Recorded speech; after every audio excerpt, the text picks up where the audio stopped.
아이고, 들을 때마다 새롭네. 정말. 어머, 오셨어요. 따뜻하게 한 잔해요. 그래, 얼른 와서 같이 웃읍시다. 건배. 서울 한복판, 남산이 손에 잡힐 듯 가까운 한남동 유엔빌리지. 그 중에서도 가장 높은 곳에 위치한 펜트하우스 더 힐은 제가 감히 꿈도 꾸지 못할 세상이었습니다. 번쩍이는 대리석 바닥은 제 초라한 운동화 그림자조차 허용하지 않을 만큼 매끄러웠죠. 저는 그곳에 강희수라는 본명 대신 입을 굳게 다문 가사도우미 강 씨로 불리며 첫 발을 내디뎠습니다. 제 얼굴의 절반을 가린 검은 마스크는 이 집안 사람들에게 불쾌한 호기심의 대상이었습니다. 특히 갤러리 아르테를 운영하며 우아함의 극치를 달리는 며느리 차유진에게는 더욱 그랬죠. 그녀는 제가 거실을 닦고 있으면 슬그머니 다가와 굽 높은 힐로 제 손등을 짓누르곤 했습니다. 강 씨, 그 마스크 절대 벗지 마요. 우리 집 인테리어랑 안 어울리니까. 돈은 넉넉히 줄 테니 유령처럼 죽어 지내라고요. 알겠어요? 그녀의 서늘한 목소리가 귓가를 때릴 때마다 저는 주먹을 꽉 쥐었습니다. 10년 전 가스 폭발 사고로 제 인생을 통째로 앗아갔던 그날의 열기가 다시금 얼굴에서 피어오르는 것 같았죠. 하지만 참아야 했습니다. 제가 이곳에 들어온 이유는 단순한 생계 때문이 아니었으니까요. 송명자 회장님은 이 화려한 감옥의 주인입니다. IT 업계를 호령하던 그녀였지만 지금은 퇴행성 망막 질환으로 서서히 시력을 잃어가고 계셨죠. 회장님은 제가 처음 온 날 아무 말 없이 제 손을 잡으셨습니다. 그리고 손바닥의 굳은 살을 천천히 훑으시더니 나지막이 말씀하셨죠. 손이 아주 정직하구나. 무언가 소중한 걸 만들어 본 손이야. 그 한마디에 심장이 덜컥 내려앉았습니다. 아무도 몰라본 제 과거, 천재 보석 세공사라 불리던 시절의 흔적을 눈먼 노인이 단숨에 한 겁니다. 반면 며느리 차유진은 회장님이 눈이 멀어가는 것을 축복이라도 여기는 듯 했습니다. 그녀는 회장님 앞에서는 세상 둘도 없는 효부인 척 연기를 했지만 회장님이 잠시 자리를 비우면 본색을 드러냈죠. 거실에 걸린 수십억 대의 그림들을 보며 곧 내 세상이 될 텐데 저 노인네는 왜 이렇게 안 죽나 몰라라며 혼잣말을 내뱉는 그녀를 보며 저는 확신했습니다. 이 집안의 화려함은 썩어 문드러진 진실 위에 세워진 신기루라는 것을요. 제가 맡은 일은 송 회장님의 개인적인 수발과 보석함 관리였습니다. 회장님은 눈이 보이지 않아도 매일 아침 본인이 아끼는 보석들을 만지며 마음을 달래시곤 했거든요. 차유진은 제가 보석함 근처에 가는 것을 극도로 경계했습니다. 천한 손으로 감히 어디를 건드리냐며 제 마스크를 낚아채려 들기도 했죠. 그럴 때마다 저는 고개를 더 깊이 숙였습니다. 마치 아무것도 모르는 바보처럼요. 하지만 제 눈은 쉬지 않고 차유진의 일거수일투족을 쫓았습니다. 그녀가 밤늦게 거실로 나와 금고를 여는 소리, 누군가와 은밀하게 주고받는 전화 통화 내용, 그리고 그녀의 화장대 구석에 숨겨진 의문의 보석 케이스들까지. 그러던 어느 날 밤이었습니다. 모두가 잠든 시간, 목이 말라 주방으로 향하던 저는 거실 한편에서 새어나오는 희미한 불빛을 발견했습니다. 숨을 죽이고 다가간 그곳엔 차유진 관장이 서 있었죠. 그녀는 송 회장님이 가장 아끼는 다이아몬드 루프탑 펜던트를 꺼내 들고 있었습니다. 차유진은 품 안에서 똑같이 생긴 하지만 어딘지 모르게 광채가 탁한 다른 목걸이를 꺼냈습니다. 그리고는 진짜 목걸이와 가짜를 번갈아 보며 비열한 미소를 짓더군요. 어차피 눈도 안 보이는 노인네. 이런 게 무슨 소용이야. 이건 이제 내 해외 비자금이 될 텐데. 제 손이 바르르 떨렸습니다. 10년 전 제 공방에 폭발 사고가 나기 직전 제가 마지막으로 수선했던 바로 그 목걸이였습니다. 그 사고로 제 스승님은 돌아가셨고 저는 범죄자 누명을 쓴 채 업계에서 쫓겨났죠. 그런데 그 목걸이가 지금 제 눈앞에서 가짜로 바뀌고 있었습니다. 분노가 머리끝까지 치밀어 올랐지만 저는 입술을 깨물며 어둠 속으로 몸을 숨겼습니다. 지금 나서면 모든 것이 끝입니다. 저들에게 저는 그저 얼굴이 일그러진 도우미일 뿐이니까요. 차유진이 방으로 들어간 뒤 저는 식탁 아래에 떨어진 작은 큐빅 조각 하나를 발견했습니다. 가짜 목걸이에서 떨어진 조잡한 모조품이었죠. 그것을 손에 쥐는 순간 제 머릿속에는 거대한 계획의 밑그림이 그려지기 시작했습니다. 차유진, 내가 가짜로 일군 그 화려한 성을 내가 가장 비참한 방법으로 무너뜨려 주마. 다음 날 아침, 평소와 다름없이 송 회장님의 아침 식사를 준비하던 제게 차유진이 다가와 얼토당토하는 트집을 잡기 시작했습니다. 강 씨, 오늘 아침 국이 왜 이리 짜? 내 혀가 이상한 거야? 아니면 내 정신머리가 나간 거야? 그녀는 국그릇을 바닥으로 밀쳐버렸습니다. 뜨거운 국물이 제 발등을 덮쳤지만 저는 소리조차 내지 않았습니다. 그저 묵묵히 걸레를 가져와 바닥을 닦았죠. 그런 저를 내려다보며 차유진은 비웃었습니다. 그래, 그렇게 평생 바닥이나 기면서 살아. 그 마스크 속 흉측한 얼굴처럼 내 인생도 이미 쓰레기니까. 하지만 그녀는 몰랐을 겁니다. 제가 바닥을 닦으며 주운 것이 국물뿐만이 아니라는 사실을요. 그녀의 가운 주머니에서 슬그머니 흘러나온 위작. 보석을 유통하는 중간책의 명함이 제 손바닥 안에 들어와 있었습니다. 저는 이제 유령이 아닙니다. 이 화려한 지옥의 파수꾼이자 언젠가 저 거만한 여자의 목을 칠 사형 집행인이 되기로 결심한 것이죠. 송 회장님이 거실로 나오시며 제 어깨를 가만히 짚으셨습니다. 강 씨, 힘들지 않으냐? 라고 묻는 그분의 목소리에서 기묘한 슬픔이 느껴졌습니다. 마치 모든 것을 알고 계신 듯한, 하지만 참아야만 한다는 무거운 침묵 말입니다.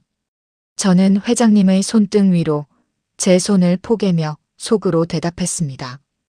회장님, 조금만 기다려주세요.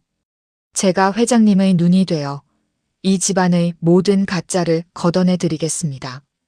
창밖으로 차가운 한강의 야경이 펼쳐지고 있었습니다. 도시의 빛들은 아름다웠지만 그 아래 흐르는 물줄기는 시커멓고 깊었죠. 제 복수도 저 강물처럼 소리 없이, 하지만 모든 것을 집어삼킬 듯 시작되려 하고 있었습니다. 차유진의 위작 교체는 갈수록 대담해졌습니다. 그녀는 송 회장님이 완전히 실명했다고 굳게 믿고 있었죠. 갤러리 아르테의 자금난을 메우기 위해 회장님의 소장품을 하나둘 빼돌려 홍콩의 암시장에 내놓고 있었습니다. 저는 낮에는 묵묵히 청소기를 돌리고 먼지를 털며 밤에는 그녀가 버린 쓰레기통과 서재를 뒤졌습니다. 그러다 서재 깊숙한 곳에서 낡은 서류 뭉치 하나를 발견했습니다. 10년 전 제가 일하던 세공 공방의 화재 사건 수사 기록이었죠. 그 기록 속에는 제 이름 옆에 방화 용의자라는 붉은 글씨가 선명하게 적혀 있었습니다. 그리고 그 조사를 담당했던 변호사 명단 끝에 당시 차유진의 집안 세력이 개입한 흔적이 보였습니다. 결국 너였구나. 제 손이 파들파들 떨렸습니다. 단순한 가스 사고인 줄 알았던 그날의 지옥이 사실은 제 재능을 탐냈던 누군가에 의해 설계된 범죄였다는 사실을 깨달은 순간 제 가슴 속에선 차가운 얼음 송곳이 솟구치는 기분이었습니다. 10년 동안 흉터를 가리고 숨어 지낸 세월이 억울해 피눈물이 날 것 같았죠. 갈등은 뜻밖의 장소에서 터져나왔습니다. 송 회장님의 건강검진을 위해 병원을 다녀오던 길, 차유진은 운전기사가 잠시 자리를 비운 사이 뒷좌석에 앉은 저를 돌아보며 서늘하게 말했습니다. 강 씨, 너 내가 모를 줄 알아? 밤마다 내 서재 뒤지는 거. 너 같은 밑바닥 인생들이 하는 짓이 뻔하지. 돈 몇 푼 훔쳐서 도망갈 생각이면 꿈깨. 넌 평생 내 발밑에서 쥐 죽은 듯이 있어야 해. 그게 내가 그 흉측한 몰골로 세상에 붙어 있을 수 있는 유일한 이유니까. 그녀는 제 무릎 위에 10원짜리 동전 몇 개를 던지며 비웃었습니다. 가서 껌이나 사 먹어. 입 닥치고 있으란 소리야. 저는 그 동전들을 손에 꽉 쥐었습니다. 날카로운 금속의 감촉이 손바닥을 파고들었지만 아프지 않았습니다. 오히려 정신이 맑아졌죠. 차유진, 고마워. 내 덕분에 내가 왜 여기서 버텨야 하는지 이제 확실해졌어. 넌 내 얼굴을 망가뜨렸지만 내 손끝에 남은 10년의 원한은 계산하지 못했지. 그날 밤 송 회장님은 저를 조용히 서재로 부르셨습니다.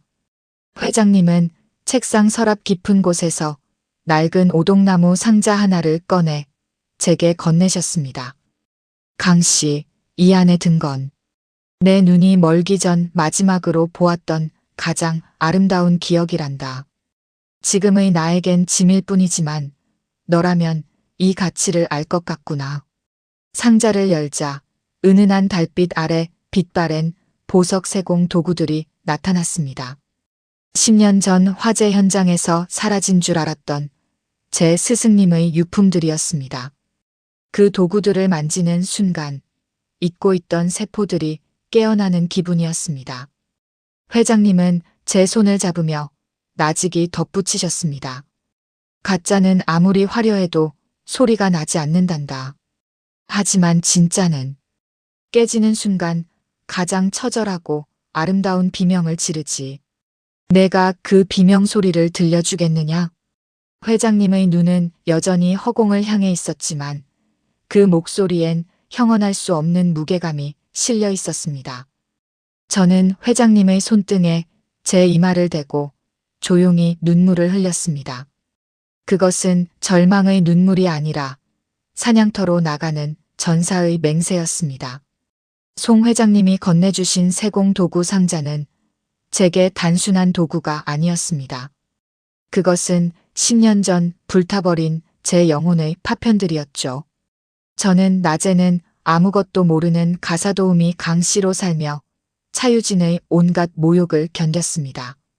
그녀는 제가 거실 대리석을 닦고 있으면 발을 올려놓으며 닦아봐. 내 구두 광이 죽었잖아 라며 낄낄거렸습니다. 저는 묵묵히 그녀의 구두를 닦으며 그녀가 오늘 누구와 통화했는지 어떤 보석을 빼돌릴 계획인지 머릿속에 정교하게 기록했습니다. 밤 12시 펜트하우스에 정적이 찾아오면 저의 진짜 일과가 시작되었습니다. 저는 소리가 나지 않는 특수 천을 깐 작업대를 제 작은 방 구석에 설치했습니다.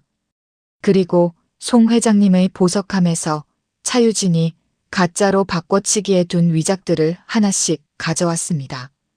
차유진이 시장에서 떼어온 위작들은 전문가의 눈으로 보면 조잡하기 짝이 없었습니다. 그대로 두면 송 회장님이 언젠가 알아채거나 외부 감정에서 차유진이 꼬리를 밟힐 게 뻔했죠. 하지만 저는 그렇게 쉬운 파멸을 원하지 않았습니다. 저는 밤새 줄질을 하고 정밀 세공기로 위작의 표면을 다듬었습니다. 가짜 큐빅의 각도를 조절해 다이아몬드와 똑같은 굴전류를 만들고 조잡한 금도금 위에 특수 용액을 입혀 세월의 흔적까지 재현했습니다. 차유진, 내가 만든 이 가짜들을 내가 완벽하게 만들어줄게. 그래서 내가 이 보석들이 진짜라고 굳게 믿게 만들 거야.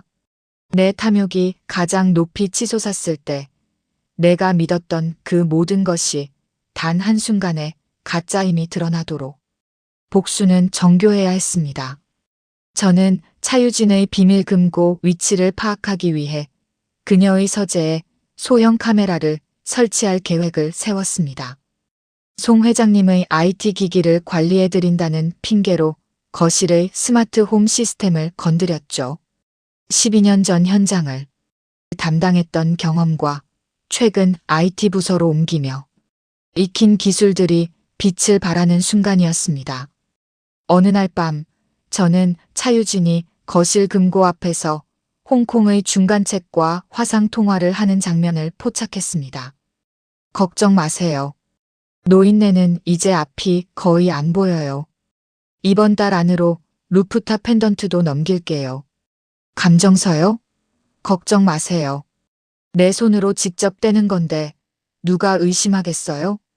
그녀의 비열한 웃음소리가 스피커를 타고 흘러나왔습니다. 루프탑 펜던트. 10년 전 제 스승님의 목숨값과도 같은 그 물건을 그녀는 단돈 몇 억에 넘기려 하고 있었습니다. 저는 주먹을 꽉 쥐었습니다. 손톱이 손바닥을 파고들어 피가 배어 나왔지만 통증조차 느껴지지 않았습니다. 저는 계획을 수정했습니다. 단순히 그녀의 비리를 폭로하는 것에 그치지 않고 그녀가 팔아치우려는 모든 보석을 추적 가능한 위작으로 바꿔치기 하기로 했습니다. 제가 직접 만든 육안으로는 절대 구별할 수 없지만 특정 파장의 빛을 쬐면 제 스승님의 이니셜 S가 나타나는 특수 세공을 더해서 말이죠. 며칠 뒤 차유진은 저를 불러 거실 전체를 대청소하라고 지시했습니다. 본인은 갤러리 행사 때문에 늦을 거라며 엄포를 놓았죠. 강 씨, 내가 올 때까지 구석구석 먼지 하나 없게 해놔. 만약 보석함 근처에 손이라도 댄 흔적 있으면 그땐 마스크 벗기는 걸로 안 끝나. 알겠어? 그녀가 나간 뒤 저는 차유진의 서재로 향했습니다. 복제한 키로 금고를 열자 그 안에는 송 회장님에게서 가로챈 수십 점의 명품, 보석과 이중장부가 들어있었습니다. 저는 미리 준비한 모조품들과 진짜 보석들을 신속하게 맞바꿨습니다. 그리고 진짜 보석들은 송 회장님이 예전에 말씀하셨던 아무도 찾지 않는 다락방의 낡은 쌀통 속에 숨겼습니다. 작업을 마치고 나오려던 찰나 복도에서 인기척이 들렸습니다. 강 씨, 거기서 뭐해? 송 회장님의 손자 진우였습니다. 그는 이 집안에서 유일하게 차유진의 가식에 속지 않는 냉철한 인물이었습니다. 그는 제 마스크와 제 손에 들린 세공용 핀셋을 번갈아 보며 의심스러운 눈초리를 보냈습니다. 가사도우미가 왜 세공 도구를 들고 있지? 그리고 이 방은 관장님 허락 없이는 못 들어오는 곳일 텐데.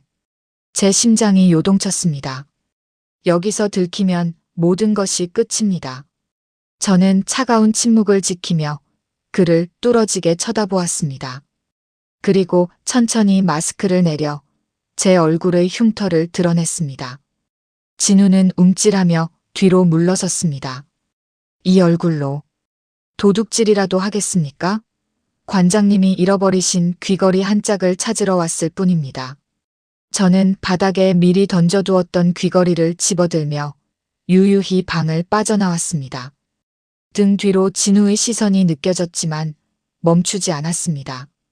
그날 밤 제 방으로 돌아온 저는 다시 책상 앞에 앉았습니다. 이제 마지막 단계입니다.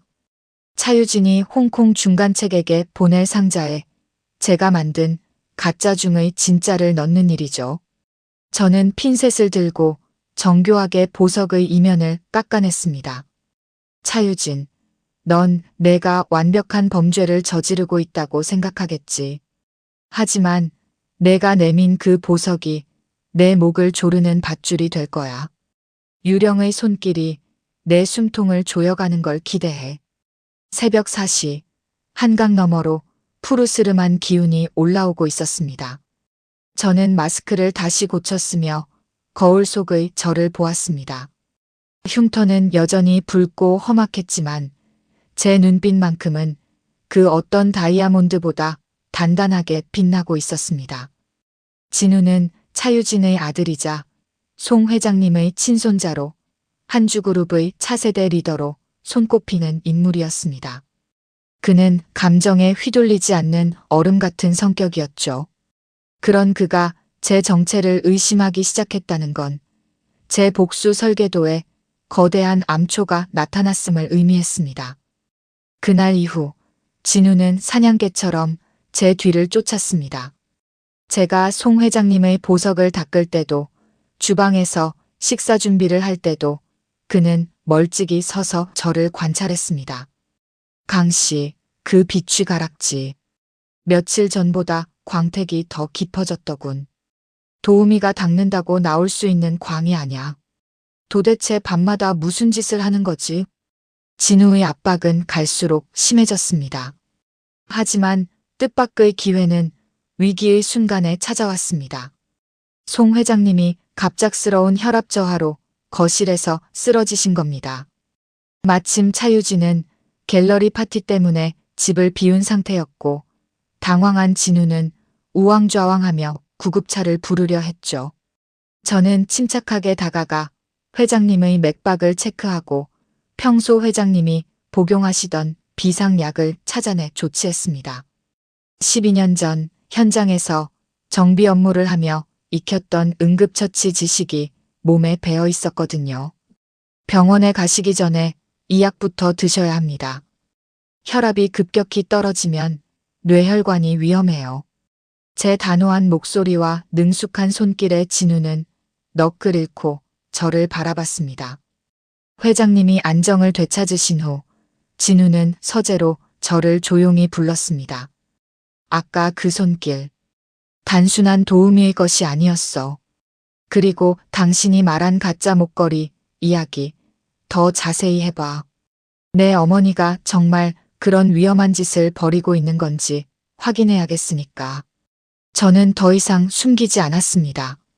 차유진이 그동안 빼돌린 보석 리스트와 제가 밤마다 수선해둔 위작들의 증거 사진을 그에게 보여주었죠. 진우는 충격에 휩싸여 말을 잇지 못했습니다. 본인이 존경하던 어머니의 추악한 뒷모습을 마주한 아들의 눈에는 형언할 수 없는 고통이 서려 있었습니다. 그럼 당신은 왜 이 집안에 들어온 거지? 단순히 정의 구현을 위해서? 진우의 물음에 저는 천천히 마스크를 벗었습니다. 붉게 일그러진 화상 자국이 조명을 받아 더욱 선명하게 드러났죠. 진우는 숨을 들이켜며 고개를 돌렸습니다. 10년 전 차유진 관장이 설계한 화재 사고로 모든 걸 잃은 사람입니다. 당신 어머니는 제 얼굴뿐만 아니라 제 영혼까지 태워버렸죠. 이제 이해가 가십니까? 제가 왜 이 지옥에 제 발로 들어왔는지. 진우는 한참 동안 침묵을 지켰습니다. 그리고는 제 마스크를 다시 집어 제게 건네며 나직이 말했습니다. 도와주지는 못해도 방해는 하지 않겠어. 하지만 만약 당신이 내 할머니에게 해를 끼친다면 그땐 내 손으로 당신을 치우겠어. 명심해. 방해꾼인 줄 알았던 진우가 침묵의 조력자가 된 순간이었습니다. 하지만 안심하기엔 일렀습니다. 차유진은 제가 진우와 밀담을 나누는 것을 CCTV로 지켜보고 있었고 저를 내쫓기 위한 더 잔인한 덫을 준비하고 있었으니까요. 그날 저녁 차유진은 저를 거실로 불러 세웠습니다. 그녀의 손엔 제가 숨겨두었던 진짜 루프탑 펜던트가 들려 있었습니다. 어떻게 찾아낸 걸까요? 강씨, 내가 이걸 훔쳐서 진우한테 팔아넘기려 했다며? 우리 진우가 다 말해줬어. 이 쥐새끼 같은 년. 차유진은 제 뺨을 사정없이 후려쳤습니다. 마스크가 팽개쳐지고 제 흉터가 거실의 밝은 조명 아래 완전히 노출되었습니다. 파티를 위해 방문했던 손님들이 수군거리기 시작했죠. 세상에, 얼굴 좀 봐. 괴물이 따로 없네. 저런 여자를 도우미로 썼다니. 송 회장님도 참. 차유진의 비열한 웃음소리가 귓가를 맴돌았습니다. 진우는 차가운 표정으로 저를 외면하고 서 있었죠. 과연 진우의 배신일까요? 아니면 또 다른 계획의 일부일까요? 제 복수의 설계도가 송두리째 흔들리고 있었습니다. 사실 이것은 저와 진우가 어젯밤 서재에서 나눈 위험한 도박의 결과였습니다. 진우는 배신한 척하며 차유진의 신뢰를 얻어냈고 그녀가 안심하고 비리 장부와 위작들을 한다 모으게 유도한 것이죠. 차유진은 제가 도둑으로 몰려 쫓겨나는 순간이 자신의 완벽한 승리라고 믿었겠지만 그것은 그녀의 모든 치부를 공론화하기 위한 무대 장치에 불과했습니다. 진우야, 저건 위조된 화면이야. 저 도우미년이 꾸민 짓이라고. 차유진은 악을 쓰며 스크린을 가리켰지만 이미 늦었습니다. 그녀의 가운 주머니에서 제가 몰래 넣어둔 위작 유통책과의 은밀한 계약서가 바닥으로 떨어졌으니까요. 귀빈들 사이에서 차 관장이 위작을 팔아치웠다니라는 수군거림이 터져나왔습니다. 그때 휠체어를 타고 나타난 송 회장님이 엄중한 목소리로 입을 여셨습니다. 유진아, 내가 눈이 멀었다고 해서 내 집안의 명예까지 먼 줄 알았더냐? 내가 밤마다 보석함을 열고 가짜로 채울 때 내 심장이 무너지는 소리를 들었다. 송 회장님의 한마디에 차유진은 무릎을 꿇었습니다. 어머니, 오해해요. 제가 다 설명할게요. 하지만 회장님은 그녀를 돌아보지도 않으셨습니다. 대신 제 쪽으로 손을 뻗으셨죠. 저는 떨리는 손으로 회장님의 손을 잡았습니다. 회장님은 수많은 사람들 앞에서 제 흉터난 뺨을 가만히 쓰다듬으며 말씀하셨습니다. 이 아이는 도둑이 아니라 내 보석을 지켜낸 유일한 파수꾼이다. 그리고 10년 전 내가 태워버린 진실을 다시 세공할 유일한 장인이기도 하지. 차유진의 얼굴이 하얗게 질렸습니다. 10년 전 사고의 배후가 자신이라는 사실이 회장님의 입에서 나오자 그녀는 비명조차 지르지 못한 채 얼어붙었습니다. 하지만 승리의 기쁨은 짧았습니다. 차유진은 최후의 수단으로 미리 대기시켜둔 보안 요원들을 불렀습니다. 이 괴물하고 저 놓친내 당장 치워. 여긴 내 집이야. 내 갤러리라고. 보안 요원들이 저와 회장님을 압박해오기 시작했습니다. 진우가 막아서려 했지만 수적으로 열세였죠. 차유진은 광기 어린 눈으로 비어있는 보석함을 움켜쥐고 소리쳤습니다. 아무도 증거는 못 찾아. 이미 다 처분했으니까. 저는 그 순간 깨달았습니다. 그녀가 이미 모든 보석을 물리적으로 파쇄하거나 암시장에 넘겨버릴 준비를 마쳤다는 것을요. 제가 밤새 수선해 둔 추적 가능한 위작들이 증거로 채택되기 전에 그녀가 선수친 것이었습니다. 복수는 완성 직전에서 다시 나락으로 떨어지려 하고 있었습니다. 차유진은 비릿한 미소를 지으며 제 귀에 속삭였습니다. 강희수, 넌 결국 흉터난 도우미일 뿐이야. 법은 내 편이거든. 경찰차 사이렌 소리가 멀리서 들려왔습니다. 하지만 그 경찰차는 차유진을 잡으러 오는 것이 아니라 절도 혐의로 신고된 저를 잡으러 오는 것이었습니다. 차유진의 인맥이 한 발 빨랐던 거죠. 저는 진우의 절망적인 눈빛을 뒤로 한 채 차가운 수갑을 차야만 했습니다. 가면 무도회는 끝났지만 심판의 자리는 뒤바뀌어 있었습니다. 저는 다시 어둠 속으로 끌려가고 있었습니다. 구치소의 밤은 한남동 펜트하우스보다 훨씬 차가웠습니다. 좁은 방 안에서 다른 수감자들의 코 고는 소리를 들으며 저는 제 거친 손마디를 만져보았습니다. 세공 도구도 루페도 나를 믿어주던 송 회장님도 곁에 없었습니다. 차유진은 면회조차 허락하지 않았습니다. 대신 변호사를 보내 종이 한 장을 내밀었죠. 모든 범행을 시인하고 다시는 나타나지 않겠다는 각서에 사인해. 그러면 선처해 줄 테니까. 저는 그 종이를 찢어 발기며 울부짖었습니다. 그 여자한테 전해. 내가 여기서 죽더라도 내 추악한 가면은 반드시 벗겨낼 거라고. 하지만 현실은 냉혹했습니다. 진우조차 소식이 끊겼습니다. 어머니의 범죄를 알고도 결국 핏줄의 벽을 넘지 못한 것일까요? 아니면 그 역시 차유진의 권력 앞에 무릎을 꿇은 걸까요?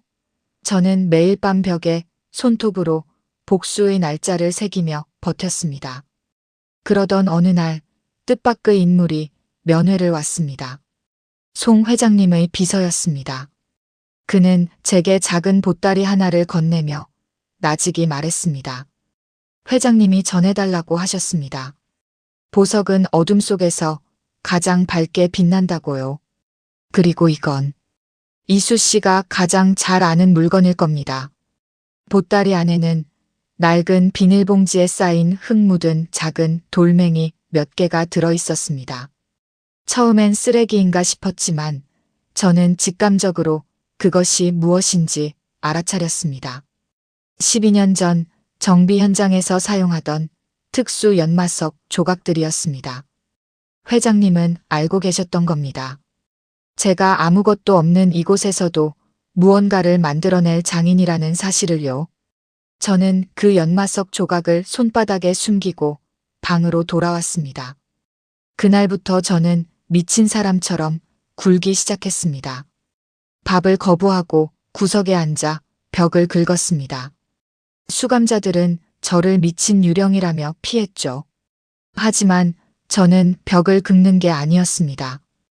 회장님이 보내준 연마석으로 배급받은 플라스틱 숟가락 끝을 날카롭게 갈고 있었습니다. 차유진, 내가 증거를 녹였다고 생각하겠지? 하지만 넌 가장 중요한 걸 잊었어. 증거는 물건에 있는 게 아니라 내 기억 속에 있다는 걸. 저는 플라스틱 숟가락을 깎아 10년 전 그날 차유진이 제 스승님에게서 훔쳐갔던 루프탑 펜던트의 핵심 설계 구조를 새기기 시작했습니다. 오직 제작자만이 알 수 있는 정교한 내부 각인. 그것을 완벽하게 재현해낸다면 차유진이 지금 목에 걸고 있는 것이 제 스승님의 유작을 모방한 도난품이라는 것을 증명할 수 있었습니다. 하지만 시간이 부족했습니다. 내일이면 저는 교도소로 이감될 예정이었고 그곳으로 가면 모든 외부와의 소통이 차단될 터였습니다. 저는 피가 터진 손가락으로 밤새 플라스틱 조각을 깎았습니다. 조금만 더. 제발 한 번만 더 기회를 주세요. 새벽녘 제 방문이 열렸습니다. 교도관이 아닌 정장을 차려입은 진우가 서 있었습니다. 그의 눈은 핏발이 서 있었고 옷차림은 엉망이었죠. 이수 씨, 늦어서 미안합니다. 어머니의 자금줄을 완전히 차단하느라 시간이 걸렸어요. 이제 마지막 무대를 시작할 준비가 됐습니까? 진우는 제 손에 쥐어진 피 묻은 플라스틱 펜던트 조각을 보며 전율했습니다. 그것은 절망 속에서 피어난 유령의 마지막 유서이자 사냥꾼의 화살촉이었습니다. 진우의 도움으로 구속 집행정지를 받아낸 저는 그 길로 한주 그룹 창립기념식장으로 향했습니다. 차유진은 그곳에서 송 회장님의 퇴임과 자신의 경영권 승계를 공식화하려 했죠. 그녀는 제가 감옥에서 썩고 있을 거라 확신하며 제 스승님의 유작이자 가장 비싼 전리품인 루프탑 펜던트를 당당히 목에 걸고 무대에 올랐습니다. 이게 무슨 망신이야. 당장 내려가. 차유진은 제 뺨을 때리려 달려들었지만 진우가 그녀의 팔을 낚아챘습니다. 어머니, 이제 그만하세요. 더 추해지기 전에. 진우의 목소리는 슬픔과 결단이 뒤섞여 있었습니다. 저는 품 안에서 구치소에서 밤새 깎아 만든 플라스틱 펜던트 조각을 꺼냈습니다. 그리고 특수 현미경 카메라를 가져와 차유진의 목걸이 뒷면을 비췄습니다. 모든 보석 세공사에게는 자신만의 지문이 있습니다. 10년 전 차 관장이 제 공방을 불태우고 훔쳐간 이 목걸이 안쪽에는 겉으로는 절대 보이지 않는 0.1의 미세한 각인이 숨겨져 있습니다. 바로 제 스승님의 이니셜과 그날의 사고 날짜죠. 화면이 줌인되자 차유진이 그토록 감추려 했던 진실이 드러났습니다. 제가 플라스틱 숟가락으로 재현했던 그 정교한 문양과 실제 목걸이 내부의 문양이 완벽하게 일치했습니다. 이것은 그녀가 이 목걸이를 정당하게 구입한 것이 아니라 범죄의 산물임을 증명하는 결정적 증거였습니다. 거짓말이야. 저건 조작된 거야. 내가 깎았다는 그 장난감이 어떻게 증거가 돼? 차유진은 발악하며 목걸이를 뜯어 바닥에 던졌습니다. 보석이 대리석 바닥에 부딪히며 날카로운 소리를 냈죠. 그때 휠체어에서 일어난 송 회장님이 지팡이로 바닥을 강하게 내리치셨습니다. 그만해라. 내 눈은 멀었어도 내 가슴은 내 그 썩은 욕망의 냄새를 10년 동안 맡아왔다. 유진아, 넌 보석을 사랑한 게 아니라 보석의 가격만 사랑했구나. 회장님은 비서에게 서류 뭉치를 건네받아 공중에 뿌리셨습니다. 그것은 차유진이 그동안 저질러온 위장 유통, 탈세, 그리고 10년 전 공방 방화 사건의 전말이 담긴 재수사 기록이었습니다. 진우가 지난 며칠간 목숨을 걸고 찾아낸 차유진의 비밀 금고 속 이중 장부들이었죠. 기자들의 카메라 플래시가 터지고 식장 입구로 진짜 경찰들이 들이닥쳤습니다. 차유진은 흐트러진 머리를 쥐어뜯으며 주저앉았습니다. 아니야. 이럴 순 없어. 내가 어떻게 여기까지 왔는데. 저런 흉측한 괴물년 말 한마디에 내 인생이 무너질 순 없다고. 그녀는 연행되는 순간까지도 제 흉터를 가리키며 저주를 퍼부었습니다. 하지만 저는 더 이상 고개를 숙이지 않았습니다. 제 얼굴의 흉터는 부끄러운 상처가 아니라 진실을 밝혀내기 위해 버텨온 훈장처럼 느껴졌으니까요. 차유진이 끌려나간 뒤 식장은 정적에 휩싸였습니다. 저는 바닥에 떨어진 펜던트를 조심스럽게 집어들었습니다. 보석은 깨지지 않았습니다. 오히려 차유진의 탐욕스러운 목에서 벗어나자 본래의 고결한 광채를 되찾은 듯 보였습니다. 저는 무대 위에서 송 회장님과 눈을 맞췄습니다. 회장님은 보이지 않는 눈으로 저를 향해 작게 고개를 끄덕이셨습니다. 수고했다, 이수야. 이제 내 진짜 이름을 찾아야지. 제 인생을 짓눌렀던 거대한 바위가 치워진 순간 저는 승리의 쾌감보다 깊은 허공을 느꼈습니다. 10년의 원한이 끝났지만 제 스승님은 돌아오지 않고 제 얼굴의 흉터도 사라지지 않기 때문입니다. 하지만 적어도 이제 저는 마스크 없이 숨을 쉴 수 있게 되었습니다. 차유진이 연행되던 날 청담동과 한남동을 뒤덮었던 소라는 거짓말처럼 가라앉았습니다. 그녀는 방화교사, 위장유통, 대규모 탈세 혐의로 징역 12년형을 선고받았죠. 면회 한 번 오지 않는 아들 진우를 원망하며 감옥 안에서도 벽을 긁고 있다는 소식이 들려왔지만 더 이상 저와는 상관없는 세상의 이야기였습니다. 저는 송 회장님의 전폭적인 지지 아래 갤러리 아르테의 수석 큐레이터이자 보석 복원 전문가로 임명되었습니다. 이제 저는 유령 강 씨가 아니라 제 본명 강희수로 불리며 당당히 세상을 마주합니다.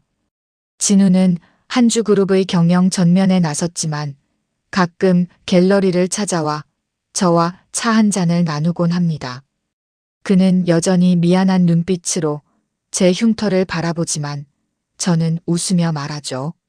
진우 씨, 미안해하지 마세요. 이 흉터가 없었다면 전 아마 평범한 세공사로 남았을 겁니다.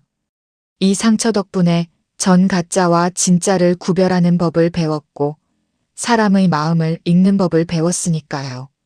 갤러리 오픈 기념식 날, 저는 제 생애 첫 개인전을 열었습니다. 주제는 글래스 마스크 글래스 매스크 깨진 유리의 고백이었습니다. 전시된 보석들은 완벽하게 대칭인 것들이 아니었습니다. 어딘가 깨졌지만 그 틈을 금으로 메운 보석, 상처 입은 표면을 아름다운 조각으로 승화시킨 작품들이었죠. 관람객들은 제 얼굴의 흉터와 작품들을 번갈아 보며 경이로움을 표했습니다. 상처가 이렇게 아름다울 수 있다니요라며 눈시울을 붉히는 이들도 있었습니다. 저는 이제 더 이상 마스크로 저를 숨기지 않습니다. 오히려 그 붉은 흉터 위에 작은 다이아몬드 피어싱을 더해 제 고통을 예술로 승화시켰습니다. 송 회장님은 결국 시력을 거의 잃으셨지만 마음의 눈은 더 밝아지셨습니다. 회장님은 제 손을 잡고 갤러리를 한 바퀴 돌며 말씀하셨죠. 이수야, 이제 내 눈에는 내 얼굴의 흉터가 보이지 않는구나. 오직 내 영혼이 뿜어내는 그 찬란한 광채만 느껴질 뿐이야. 내가 고친 건 내 보석이 아니라 망가졌던 내 집안의 명예와 내 남은 인생이었단다. 저는 회장님의 어깨에 머리를 기댔습니다. 10년 전 공방이 불타던 그 밤에 멈춰있던 제 시계가 다시 힘차게 돌아가는 소리가 들리는 듯 했습니다. 전시회를 마치고 홀로 루프탑에 올라가 한강을 바라보았습니다. 도시는 여전히 차갑고 화려했지만 이제 저에게 도시는 두려움의 대상이 아니었습니다.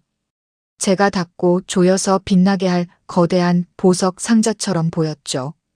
저는 주머니에서 구치소에서 깎았던 그 낡은 플라스틱 숟가락 조각을 꺼내 강물로 던졌습니다. 제 고통과 원한이 담긴 마지막 파편이 어둠 속으로 가라앉는 것을 보며 저는 비로소 진정한 자유를 느꼈습니다. 스승님, 저 이제 잘 살 수 있을 것 같아요. 마스크 뒤에 숨지 않고 제 이름으로 당당하게요. 내일 아침이면 저는 다시 작업대에 앉을 것입니다. 누군가의 소중한 추억이 담긴 보석을 고치고 세상의 가짜들을 걸러내며 가장 정직한 땀방울을 흘리겠죠. 흉터는 사라지지 않겠지만 그 위에는 이제 눈물이 아닌 희망의 꽃이 피어날 것입니다. 이야기는 여기서 끝이 나지만 강희수의 진짜 인생은 이제 막 첫 번째 각을 깎아내기 시작했습니다. 여러분의 마음속에도 혹시 지워지지 않는 상처가 있나요? 기억하세요. 가장 깊은 상처는 가장 빛나는 보석이 되기 위한 설계도일 뿐이라는 사실을요.